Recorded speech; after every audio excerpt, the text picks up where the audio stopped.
On attaque, alors maintenant que vous avez les lettres, la 9e lettre, le tête. Et on était au ret, maintenant on prend le tête ici. D'accord? Comme ça vous la voyez, la forme, vous allez voir. Alors le tête, donc correspondance Apocalypse 9, on va le voir tout à l'heure. Et les 8 premiers versets. Alors les 8 mots que David utilise, le premier c'est Tov, le deuxième c'est encore Tov, donc 2 fois Tov comme au 3e jour. Puis le mot Terem qui commence par tête, donc avant que, qui veut dire avant que. Tov Ata, bon pour toi. Taflou qui a forgé. Tafash, gras dans le sens le meilleur. Tovli, bon pour moi. Et ça finit 2 fois par Tovli, bon pour moi. Donc ça commence 2 fois par Tov, ça finit 2 fois par bon pour moi. Enfin, les premiers mots. Après, on va voir. Alors, donc vous voyez la forme, regardez la forme, et puis ça va vous parler. C'est ce tête, la racine de tête, c'est bouclier. Le mot c'est bouclier, qui a, si vous le regardez bien, la forme d'un serpent en l'air retourné. Donc le mot Tov commence par cette lettre. Et alors, pourquoi? C'est très particulier, et ça met... Parce que le bien que cette lettre représente, il est caché.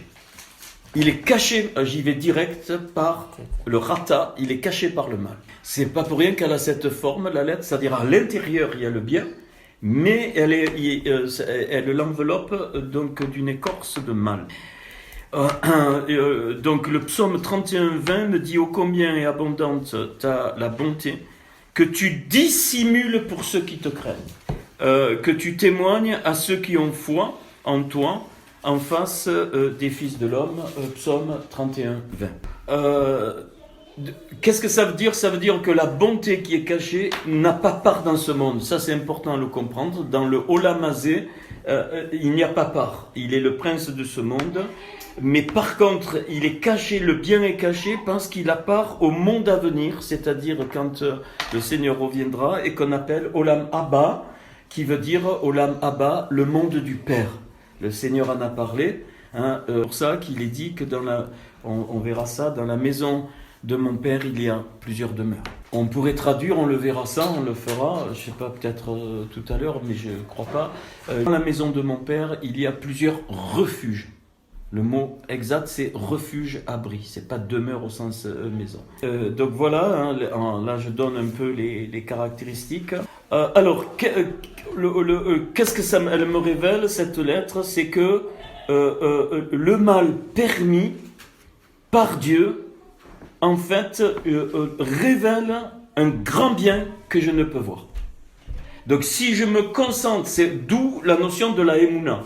C'est-à-dire, quelle que soit l'écorce de mauvais que je peux voir ou que j'appréhendais, par la Emouna, je sais que derrière, il y a un grand bien. Et c'est pour ça que l'Écriture me dit que Dieu transforme le mal en bien. Et je pourrais dire une autre, ce qui m'est venu aussi, c'est que parfois, bien le bien, il met un vêtement de mal. Et le vêtement, on avait vu que c'est les 2 dernières lettres de Yod et Vavé, Vav et E, qui fait 16, qui fait 11. Donc, alors, 11, c'est lié au Messie, mais c'est aussi lié, le 11, c'est à 2 notions. C'est lié au mal, au péché, le 11, mais aussi au Messie. Pourquoi? Parce que c'est de la chose la plus noire que le plus grand de tous les hommes sortira. Dans la généalogie, évidemment. Alors, qu'est-ce qu'on peut dire? Eh bien, c'est que toutes les épreuves cachent un grand bien, si on sait voir ça. Et l'histoire de Job est caractéristique à ce niveau. Derrière le mal qu'il a vécu, eh bien, s'est trouvé un grand bien. Et qu'est-ce qu'il dit? Il dit à la fin, mon oreille avait entendu parler de toi, mais maintenant mon œil te voit. Job 42, verset 5. Et en fait, il est en train de dire que quand l'oreille entend, l'œil est réparé. Notez ça. Quand l'oreille entend, l'œil est réparé. Alors, on y va. Les oreilles nous ont été données pour entendre le davar. c'est-à-dire la parole. La valeur numérique de Davar, en valeur alphabétique, c'est 26, comme Yod-E, qui est Dieu. Et sa valeur numérique, écoutez bien, c'est 206. Chose remarquable, dans le corps humain, il y a 200 os fondamentaux, plus les 6 osselets des oreilles, 206. Qu'est-ce qu'il me dit David dans un psaume? Que la parole fortifie ses os. 6 osselets pour Louis, donc pour l'homme, et 200 os du corps humain, ça vous pouvez trouver ça n'importe où. Donc 206, c'est donc la valeur numérique de Davar. Et donc 200 os, mais alors chose incroyable, dans Genèse 2, 23, quand Adam dit os de mes os, le mot c'est etzem, c'est la même racine que arbre, donc l'arbre représente toujours le squelette, l'os, le fondement de arbre, et le mot etzem a pour valeur 200. Comme les 200 os qu'on a dans le corps humain, sauf les 6, sauf les 6 pour les oreilles. Et maintenant, donc, et le mot la parole, adavar, ça a pour valeur vous rajoutez 5, donc ça fait 26 et 5, ça fait 31, et 206, 5, ça fait 211. Et 211, c'est la valeur numérique de Ba'arad. Ba'arad, ça veut dire la conception. Même quand une femme conçoit, c'est le même mot qui est apparu, mais il est réservé, on ne se laisse pas distraire. Il est réservé dans l'écriture pour la conception. Alors, donc, et ça fait 211. Donc la parole, c'est identique à la conception. C'est pas pour rien que par la parole, Dieu a quasiment tout créé dans le texte de la création. Ça, il faut le noter, c'est hyper important pour la suite. Est-ce que c'est OK? 211. On verra 42 est très particulier, on verra pourquoi, on va le retrouver dans le schéma, je vous montrerai, et on trouve que le nom du Messie, c'est Yeshua. Donc alors là, ça doit fortifier votre foi, mais ce n'est pas le propos de ce soir. Eh bien, avec le bête que je vous ai montré du premier mot, le Bereshit, vous sautez 42 lettres, 6 x 7. C'est-à-dire, Dieu nous parle de perfection, mais pour l'homme, 6 x 7, 42. Je le redis, 42 révèle toujours, les codes 42 révèlent toujours les noms du Mashiach. Et dans le schéma, en code de 42 sort Yeshua. Le nom du Mashiach, c'est notre Seigneur. Je vais fracasser la table. Il y en a marre de cette incrédulité. Il y a des rabbins cachés qui sont morts et ils ont laissé un écrit avec une enveloppe parce qu'ils avaient peur des juifs religieux. Il y a un grand rabbin qui a vécu il y a 2 siècles. Il est mort, ils ont ouvert l'enveloppe, il a dit le nom du Mashiach, c'est Yeshua. Il ne l'a jamais dit comme Nicodème parce qu'il avait peur. Et je crois qu'on ne prend pas assez au sérieux. Excusez-moi, parce que moi c'est tellement fort chez moi, mais on veut quoi de plus? On va voir le Seigneur à la croix, c'est le Mashiach, les Juifs vont le reconnaître. Donc, et en code de 42, à partir du bet que de Bereshit, je saute 42 lettres. J'obtiens le He, je saute 42 lettres, j'obtiens le Resh, je saute 42 lettres, j'obtiens le Dalet, et ce mot c'est Ba'arad, conception, par code de 42, comme le Messie, dès la première lettre de Bereshit de la Genèse. Ici je continue à Sarah. Le sod caché de la conception est dans Sarah. Et Sarah est un tikkun de Rava. Et Myriam, qui a enfanté le Seigneur, elle est un tikkun de Sarah. C'est-à-dire, maintenant j'en suis convaincu et je vais le prêcher. L'étincelle de Rava, elle a été remise dans Sarah, et l'étincelle de Sarah a été mise dans Marie, qui a enfanté notre Seigneur. Point. Et on trouve par code, dans le même endroit, Myriam. Le nom de la femme juive que le Seigneur a choisi pour enfanter le Messie. Donc aujourd'hui, je crois aux étincelles qui reviennent. Et que peut-être on a eu plusieurs vies déjà et qu'on va revenir ou qu'on part dans un autre monde. C'est trop fort, il y a trop. Il y a trop de choses qui correspondent. Alors je répète, l'étincelle de Rava est allée dans Sarah, d'où le nom, la conception en Sarah. Et l'étincelle de Sarah est allée dans Myriam.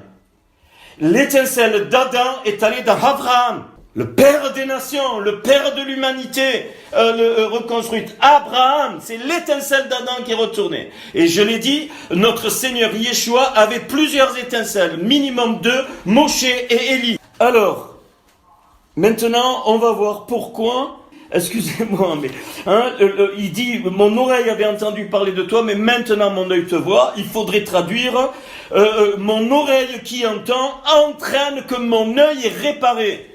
Parce que le salut, l'œil, on l'a vu, maintenant j'y vais, l'œil de Dieu, il n'est jamais parlé des yeux de Dieu.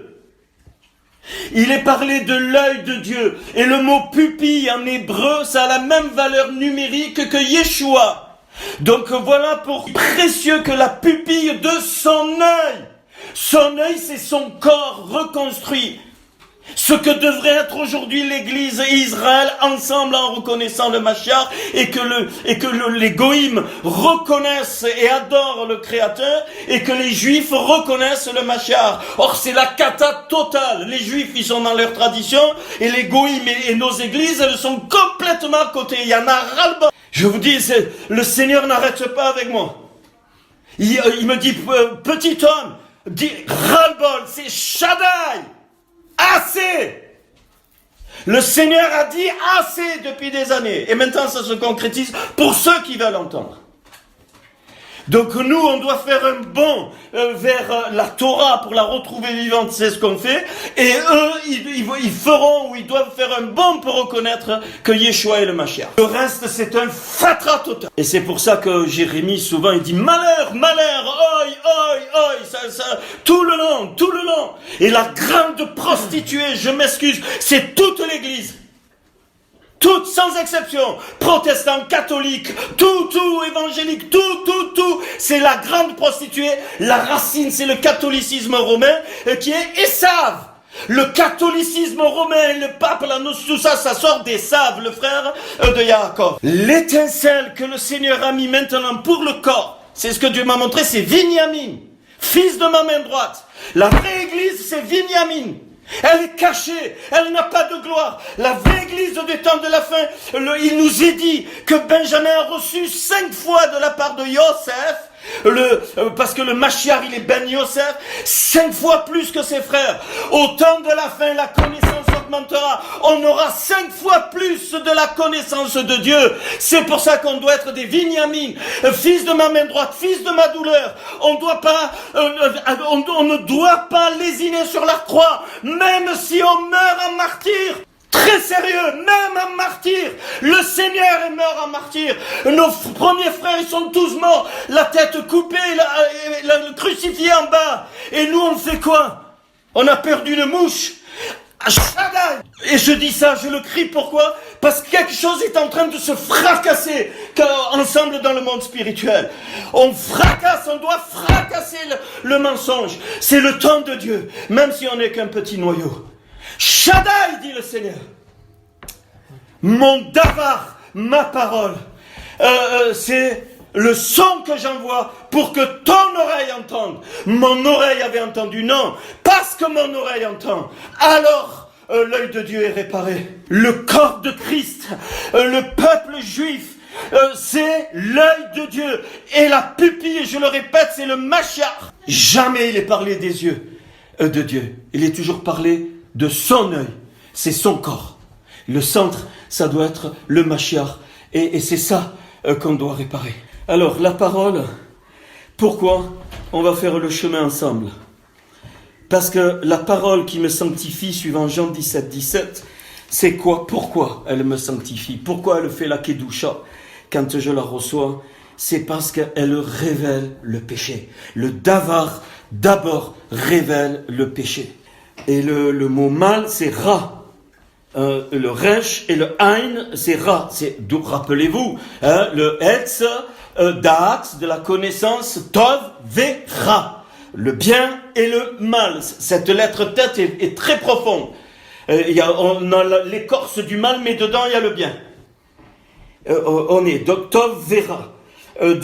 Et comment? Donc la nécessité que les ciseaux, les 6 osselets de mes oreilles, qui vont donner la valeur 206 comme davar magnifique, l'oreille spirituelle, les oreilles spirituelles, les ciseaux ont été conçus pour recevoir la parole qui révèle le rat, le mal.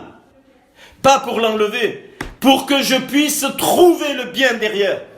C'est ce que et donc il y a le tête, il y a cette lettre, on va le voir, c'est pour ça que le mot Tov, il a le tête, c'est parce que c'est le bien qui est caché dans le mal.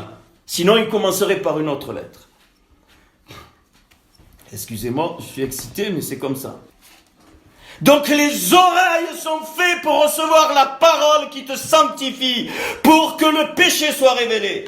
Et valeur numérique de Léazinu pour les... Pardon, c'est même pas avec les oreilles, c'est pour les oreilles, c'est encore plus fort. Léazinu, c'est 98, 2 fois 49. Ça, ok. Et donc, Devarim, que nous on a traduit par Deutéronome, c'est non, c'est Devarim. Devarim, c'est les paroles sous-entendues de Dieu. Eh bien, valeur numérique 49. Donc on a 2 oreilles, 2 fois 49, 98. Donc la valeur numérique pour les oreilles est exactement la valeur des paroles, c'est-à-dire du livre de Deutéronome. C'est par la parole que Ève a été séduite. C'est pas par la vue. Pas du tout. C'est quand elle a entendu, alors elle a regardé. C'est par la parole. Et son œil, donc, a été touché. Dans la tentation du Seigneur dans Luc 4 ou ailleurs, comme vous voulez, Luc chapitre 4, Satan a fait le même processus. Il a dit au Seigneur la parole. Mais le Seigneur, il n'a pas été Ève, il a répondu par la parole et il ne s'est pas laissé avoir par la vue. Quand il n'a pas pu, quand il dit mais tu transformes les pains en pierre, il attaque sur la parole, le pain signé. Ok, puis de suite après, il lui montre, paf, il essaye avec la vue. Mais c'était trop tard pour lui. Trop tard, parce que le Seigneur, et c'était pas Ève, il ne s'est pas fait. Mais ce que je veux que vous compreniez, c'est la parole, c'est l'origine de la tentation et l'origine de la chute. Alors, quand la parole fait son effet, donc on doit la recevoir, bien, elle révèle le mal, ça c'est clair. Eh bien, c'est quoi? Ça veut dire que l'écorce, elle est enlevée. L'écorce, le fruit a toujours une écorce avec le fruit dedans. Le fruit, l'intérieur du fruit, c'est le bien et l'écorce, c'est le mal. Le Seigneur a voulu mettre ça pour le libre arbitre. À ce moment-là, eh bien, l'œil est réparé. Et alors, ça va t'expliquer pourquoi. Le Seigneur, il dit, l'œil est la lampe du corps. Si l'œil est en bon état, tout le corps est en bon état. Donc le vrai corps de Christ, c'est ceux qui acceptent d'entendre, d'être sanctifiés par la parole. Et le but, c'est quoi? D'avoir l'œil réparé, c'est-à-dire le corps est réparé. Eh bien, je retrouve, quoi? La vie. Le Rahim, vie, quoi, donc pareil, qui engloutit le mal, donc sa valeur alphabétique c'est 36, parce que la vie engloutit le mal, qui est remarquable, sa valeur numérique deuxième, 623, 613 misvot, plus les 10 commandements, 623. Donc, ce qui va me redonner la vie, c'est bien la parole dans sa splendeur. Non seulement entendue, mais appliquée. Les misvot, c'est la parole appliquée. Les 10 commandements, c'est les paroles de base du Seigneur, qui me redonnent donc la vie. Et c'est pas pour rien que le mot Heinim, mes yeux, cette fois ça concerne l'homme, ça a la même valeur que Raï 63. Quand l'œil est réparé au niveau individuel, mais au niveau du corps, alors on devient un taor, c'est-à-dire quelqu'un de pur, ou le corps pur. Pourquoi? Parce que, donc, relation, vous vous rendez compte entre les oreilles et la sainteté, et la tahara et l'œil, parce que le mot Aïn, l'œil de Dieu cette fois, œil de Dieu, donc qui est le corps, c'est 40, valeur 40, et le mot Tahor, c'est valeur 40 en valeur alphabétique.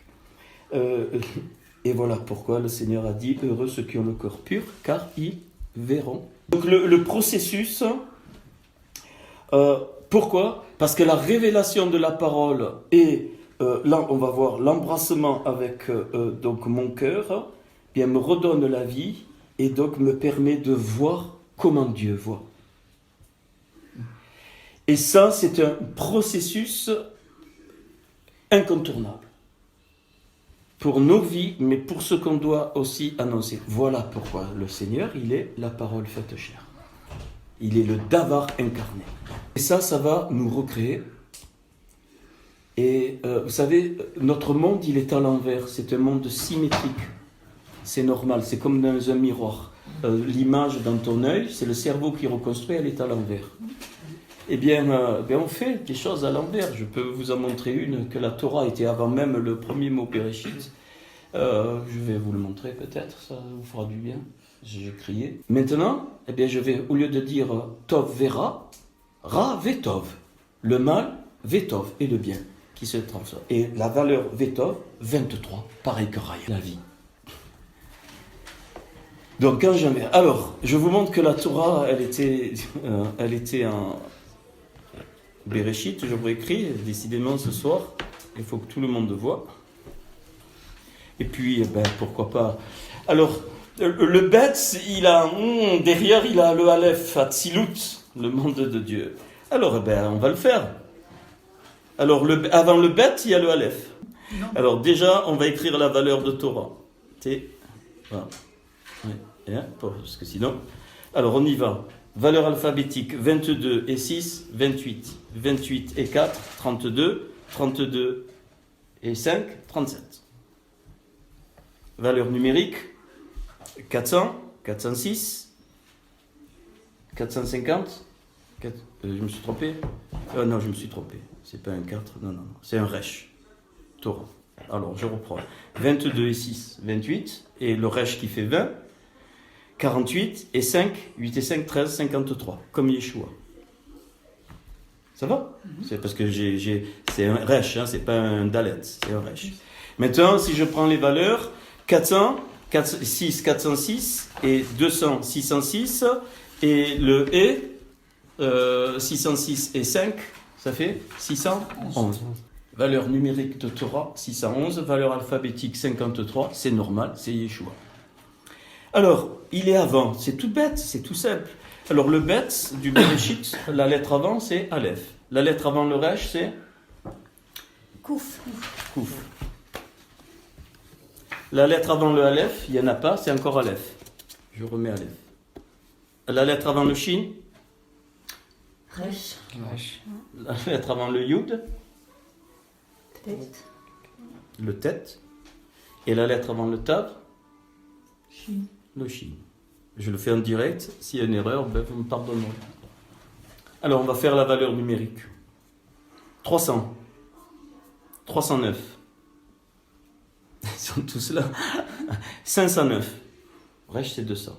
510. Le Kof, c'est 100. 610. Et le Aleph, 1. 611. Donc, la Torah était avant le mot Bereshit. Bien sûr.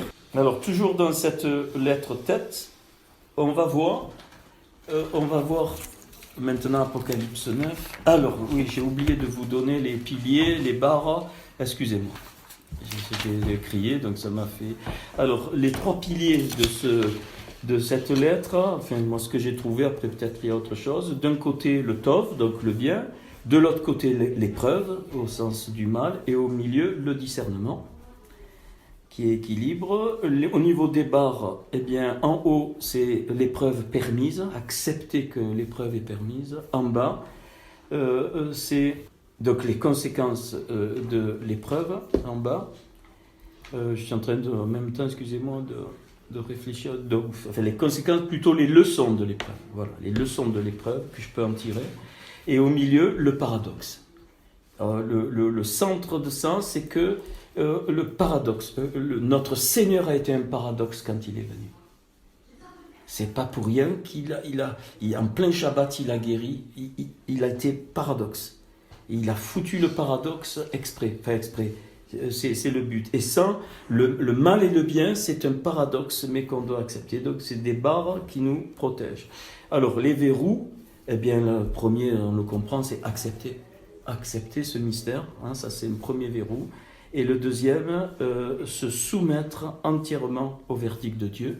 Deuxième verrou qu'on trouve dans les 8 versets. Enfin, moi j'ai vu ça, et il peut y avoir autre chose, vous regardez. On va prendre 2 mots rocher qui commencent par ret et tov qui commence par tav. Et si tu ramènes les 2 lettres, les 2 premières lettres, donc resh et tav, eh bien ça fait ret, c'est le péché, rater le but.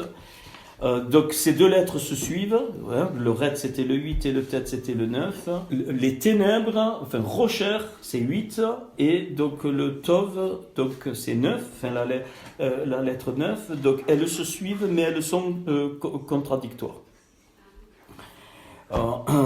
Mais du rocher sort la lumière, on l'avait déjà vu. Donc c'est-à-dire que derrière l'obscurité, il y a une grande lumière et là derrière le tet, eh bien on va trouver la résurrection, on va trouver donc le 8. Alors, voilà, le 5e âge, vous savez, on est à l'ange 5, qui déjà, donc, Apocalypse 9 va décrire les 2 trompettes des 3 qui ont été annoncées par le dernier ange. Et si on va pas tout lire, mais si vous regardez, eh bien, vous voyez que il y a une épreuve que Dieu permet au niveau mondial. C'est une épreuve, le but c'était que les oreilles entendent pour arriver donc à cette véritable teshuva et revenir, mais ça se fait pas. Alors si on le lit, vous allez trouver, hein. Donc le 5e ange sonna de la trompette et je vis une étoile, paf, donc qui tombe, et il monta du puits une fumée comme la fumée d'une grande fournaise, et le soleil et l'air furent obscurcis par la fumée. Des sauterelles sortirent de la fumée, se répandirent, ainsi de suite, et on voit, c'est vraiment un mal, mais très profond. Puis on a l'impression, on dirait que c'est une guerre mondiale. Hein. Il leur fut donné, alors le verset 5, à ces sauterelles qui sont sorties, donc il leur fut donné non de les tuer, mais de les tourmenter pendant 5 mois. Et le tourment qu'elle causait était comme le tourment que cause le scorpion quand il pique un homme. En ces jours-là, les hommes chercheront la mort et ils ne la trouveront pas. Ils désireront mourir et la mort fuira loin d'eux. Donc c'est vraiment, hein, ces sauterelles ressemblaient à des chevaux préparés pour le combat. Alors on peut penser à la guerre, hein. Il y avait sur leur tête comme une couronne semblable à de l'or, et leur visage était comme un visage d'homme. Elles avaient des cheveux comme les cheveux de femmes et leurs dents étaient comme les dents de lion. Elles avaient des cuirasses comme des cuirasses de fer et le bruit de leurs ailes était comme un bruit de chars à plusieurs chevaux qui courent au combat. C'est quand l'ange sonne de la trompette, c'est-à-dire c'est Dieu qui envoie ça. Il faut comprendre, hein, c'est Dieu qui envoie ça. Elles avaient sur elles comme roi l'ange de l'abîme nommé en hébreu Abaddon et en grec Apollyon. Le premier malheur est passé, voici il y a encore 2 malheurs après cela. Ok. Et le 6e ange sonna de la trompette et j'entendis donc une voix venant des 4 cornes de l'autel d'or qui est devant Dieu, et disant au 6e ange qui avait la trompette, donc c'est la 2e parmi les 3, puis il en reste une, délie les 4 anges qui sont liés sur le grand fleuve l'Euphrate, et les 4 anges prêts pour l'heure, le jour, le mois et l'année furent déliés afin qu'ils tuent le tiers des hommes. Le nombre des cavaliers était de 2 myriades, c'est 200 millions. 2 myriades, c'est 200 millions. J'en entendis le nombre, et ainsi dans la vision, je vis les chevaux, bon, ainsi de suite. Le tiers des hommes fut tué par ces 3 fléaux, par le feu, par la fumée, par le soufre. Et les autres hommes qui ne furent pas tués par ces fléaux, voilà, verset 20, ne se repentirent pas. Donc Dieu a envoyé ce mal, c'est pas l'ennemi. Dieu a donné un ordre même à Abaddon, l'ange de l'abîme, Satan, mais quand tu veux, il l'a envoyé exprès pour que les hommes se repentent, ils n'ont pas voulu. Donc là, on est vraiment dans la lettre tête, c'est-à-dire il y a un bien caché derrière ce grand mal, et les hommes, même s'ils ne veulent pas. Et ils ne cessèrent pas d'adorer les démons, les idoles d'or, d'argent, d'airain, de pierre et de bois, et ils ne se repentirent pas de leur meurtre, ni de leur enchantement, ni de leur débauche, ni de leur vol. Donc pour moi ce texte est, voilà, ça correspond bien à cette lettre tête où Dieu envoie le mal comme une épreuve pour donner la possibilité donc au monde entier de revenir à lui, mais ils ne le font pas. Bon, après il y a des clés qui, moi j'ai pas toutes les clés, hein, mais on peut chercher, hein, pourquoi 5 mois, qu'est-ce que ça veut dire, voilà, il faut y réfléchir.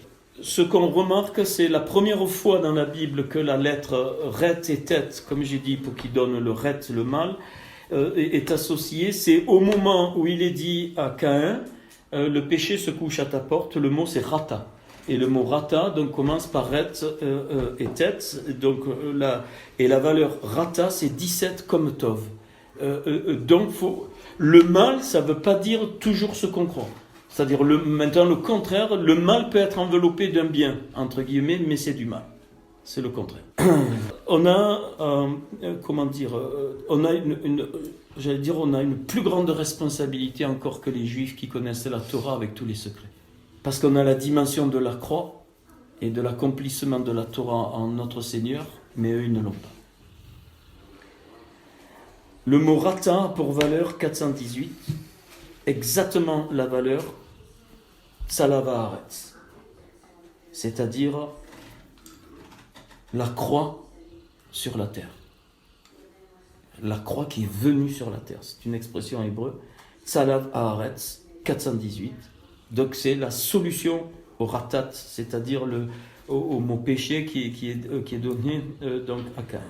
Et aussi l'expression Vetsur Tsalav, est le fondement de la croix 418.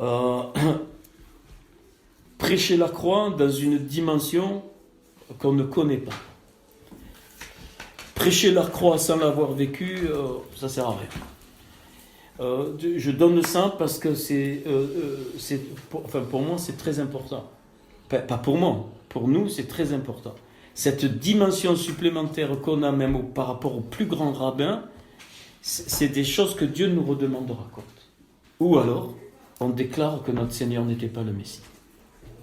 C'est-à-dire qu'on fait comme les Juifs, pour certains. Il y a 2 solutions. Il n'y en a pas 36 000, il y en a 2. Ou on prend la dimension du sérieux dans lequel on est, ou alors on dit, ok, on fait comme les Juifs, on reste dans la Torah, mais on ne reconnaît pas que celui qui est venu il y a 2000 ans était le Mashiach. Là, il faut être cohérent. Parce que sinon, on va présenter quoi ? Il y a l'œil de Dieu doit être réparé, son corps doit être réparé, des étincelles qui doivent rentrer dans son royaume. Le Seigneur a parlé du royaume. On fait quoi ? On va présenter quoi ? On va se gargariser autour de cette table pendant des mois, des années. On continue parce qu'il faut, c'est le temps de Dieu. On doit encore se fortifier, mais il faut avancer. Il faut avancer et surtout, moi j'ai une question. Quelle croix vous allez prêcher ? Quel message de la croix on va prêcher, Marc ? Serge, Damien, Hélène, Isa, mais quel message ? On va oser faire ce que des fois je fais ensemble, moi j'ai pas de souci avec ça, fracasser, taper, se mettre en colère. Dieu va nous le demander. Seigneur, il a fait un fouet, il a tout dégagé dans le temple. Qu'est-ce qu'on fait ? Est-ce qu'on dit oui Seigneur ? Je crois que quand même, hein. Alors, je ne peux pas douter de ça. Seigneur, tu es le Messie. Tu es venu, tu vas revenir. C'est très clair. Ok ? Mais en plus, tu nous donnes une partie, en tout cas une partie, et ça va aller plus haut, ça va aller, on va continuer. Tu nous donnes une partie de la Torah vivante, donc on a une dimension supplémentaire que des plus grands rabbins qui sont morts, qui ont laissé des trésors. Des trésors, ils ont laissé. Qu'aucun homme, que ça ne peut pas venir d'un homme. Qui ont été inspirés par Dieu. On va faire quoi ? Donc cette lettre tête, hein, elle est importante parce que le bien sur cette terre, il est caché. C'est à nous à dévoiler, à détourner le serpent pour que le bien sorte et que les gens ne voient pas le bien.